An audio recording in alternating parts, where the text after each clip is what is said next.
GeopByte. Hi everyone, welcome to GeopByte. In this video, we will be discussing about errors. As I mentioned in the last video, errors are inevitable while doing a measurement. Due to the errors in the measurement, every measurement will be an approximation. So, the error in measurements are actually classified into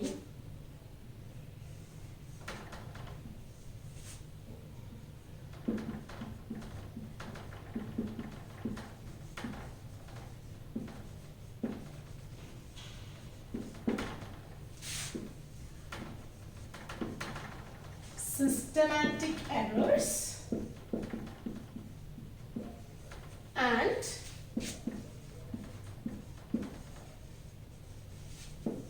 random errors. Under systematic errors, there are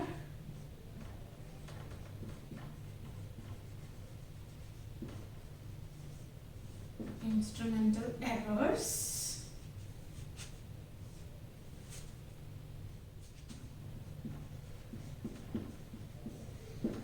imperfection in experimental techniques or procedures,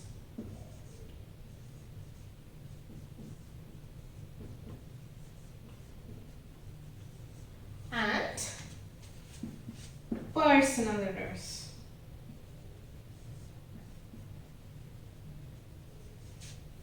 These are the three types of systematic errors. These instrumental errors arise due to the imperfection in calibration, like errors because of the mistakes in calibrating an instrument. For example, if a thermometer is calibrated inadequately, we know that the boiling point of a water is 100 degrees Celsius.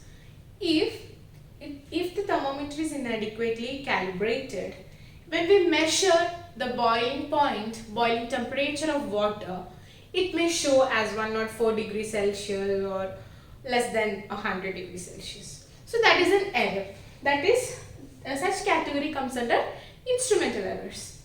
Then comes imperfection in experimental techniques or procedures. For example, we know that normally if we have fever, we will measure our temperature.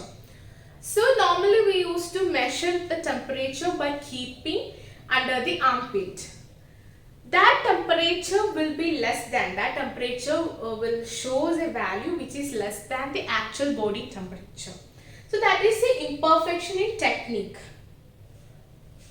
Then comes the personal errors. Personal error means because of our carelessness mistakes. Or for example, last class I discussed about, in the last video I discussed about parallax method. Parallax error will be there. That is, if I am looking from right side or from the left side, I may not get the correct value. If you do the experiments in chemistry, we will be always considering a value which is where we can see the lower meniscus. We won't take the value of this upper meniscus. So such things comes under the personal errors. Systematic errors can be reduced by using better instruments or by improving your experimental techniques and removing our personal bias. Then we have random errors.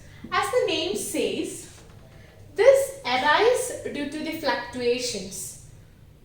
For example, if I want to measure something, some current or something, whatever, if we have some random fluctuations in voltage, it may affect the value of current also, right?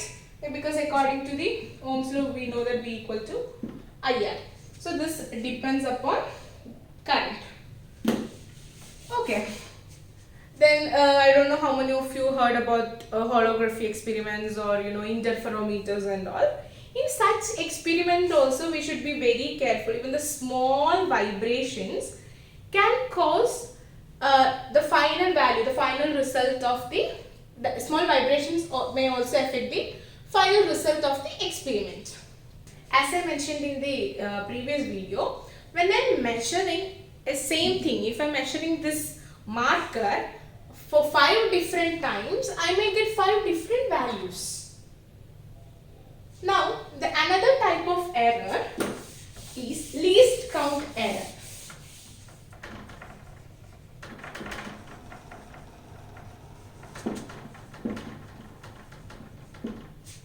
This least count error occurs with both systematic as well as random errors. What is this least count? What do you mean by least count? Least count means smallest value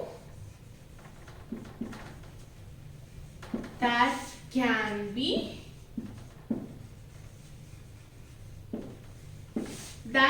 be measured by an instrument.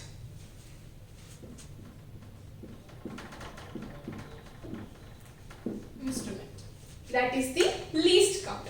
And least count error is associated. This is associated with the resolution of the instrument.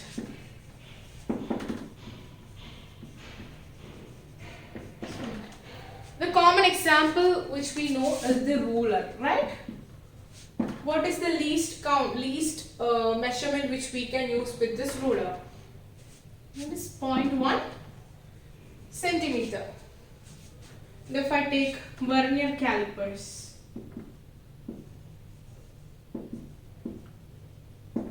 what is the least count? It is 0.01 centimeter. When you start doing the experiments in physics, you will use this vernier calipers for the measurement, like for measuring the length, width, and all those things.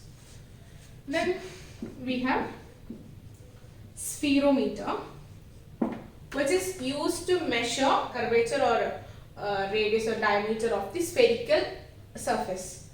So the least count is 0.01 centimeter. So these are the least count of certain instruments which we use. And this least count error can be minimized, can be reduced by using the instrument which are more precise, then reducing or using better techniques, better experimental techniques, etc. Now we will see different types of errors like absolute errors, then relative error and percentage errors. Also we will be discussing about the combination of these errors. So let's see that. So first we will talk about absolute error.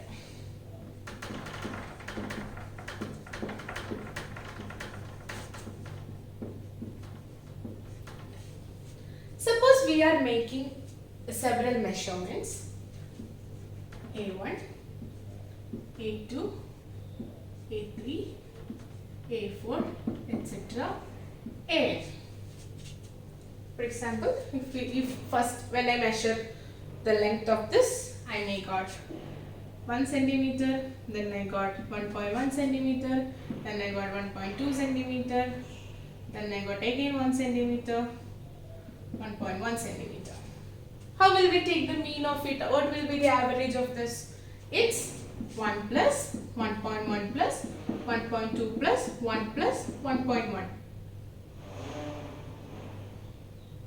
divided by how many data I have? 1, 2, 3, 4, 5. So what is it? 5.3 divided by 5. This is how we will take the average. In a similar way, I am taking n measurements. Instead of 5, I am taking n measurements. Any n, let it be the measurement of length or weight or whatever it is. I have n measurements. Okay. So what is the average of it? A mean is equal to A1 plus A2 plus A3 plus etc. An divided by n. N is the number of measurements. Okay. Now I will get a certain value, right? So this can be again like in a simpler way, much more simpler way. We can represent it using summation I is equal to 1 to n a I by n. Summation means addition of all these things. Okay. Now we are going to find the absolute error, right? So to find the absolute error in A1, that is delta A1. Delta A1 is the absolute error in A1. Okay. So delta A1 means what? This A1, we have some values A1, A2, A3, A4 which we already have. Also we have the A mean of these values. So absolute error in A1 is A1 minus A mean. Similar way, delta A2 is equal to A2 minus A mean. Delta An is equal to An minus A mean. Just like we took the A mean here, we can take delta A mean, which is equal to summation I is equal to 1 to n delta Ai by n. This is the delta A mean. So the actual value will be approximately equal to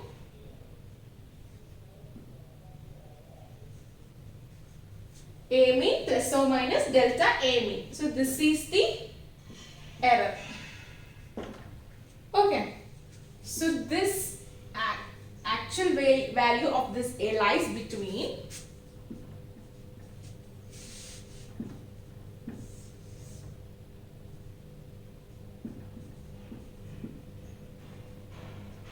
and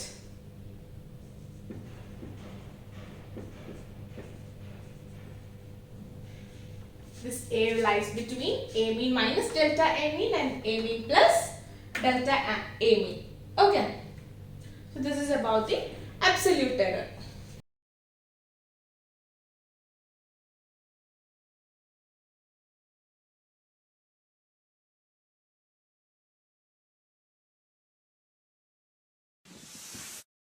GeopByte.